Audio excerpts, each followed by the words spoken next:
नमस्कार मंडळी, आज आहे नवरात्रीचा 5वा दिवस आणि आजचा रंग आहे हिरवा. तर हिरवा रंग हा निसर्गाचं व मायेचं प्रतीक म्हणून मानला जातं. तर हिरवा रंग आपल्या मनात प्रफुल्लता आणि शांतता निर्माण करतो. आणि मी इथे ना हिरव्या रंगाची साडी वेअर केलेली आहे.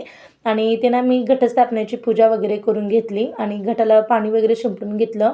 धूप दीप आरती वगैरे करून घेतला आणि खूप सुंदर असा ना इथे आपला घट उगवलेला आहे. तुम्हाला मी दाखवते. खरंच इतकं छान वाटतं ना 9 दिवस नवरात्रीचे.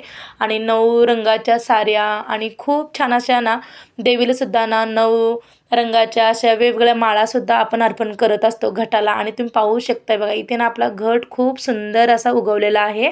आणि छान इथे ना आपल्याच बागेतल्या ना जास्वंदीची फुलं होती, मी फुलं पण वाहून घेतलं घटाला. आणि आईला पण बोलवलं. आईसुद्धा इथे ना छान अशा ना घटाला आरती वगैरे करून घेतली. आणि मी म्हटलं आता चला छान असं ना रताळे शिजू घालूया. आणि इथे मी रताळे पण शिजून घेतलेले आहेत, तुम्ही पाहू शकताय. आणि बाहेर पाऊस आहे तर सारखं चहा होणारच आपला. आणि आत्ता सकाळच्या 7:30 वाजले आहेत, तरी तुम्ही पाहू शकताय बरं का, तितकं असं ढगाळ वातावरण आहे. आणि चला आता बाहेर पाऊस तरी भरपूर आता गरजतोय. म्हटलं आता चला बाहेर पाऊस आहे तरी पटापट इथे शौर्याच्या टिफिनची तयारी करायची आहे मला, कारण शौर्य स्कूलला जातो 9:30 वाजता. बघूया पाऊस थांबतो की नाही. रिमझिम पाऊस चालू झालेला आहे.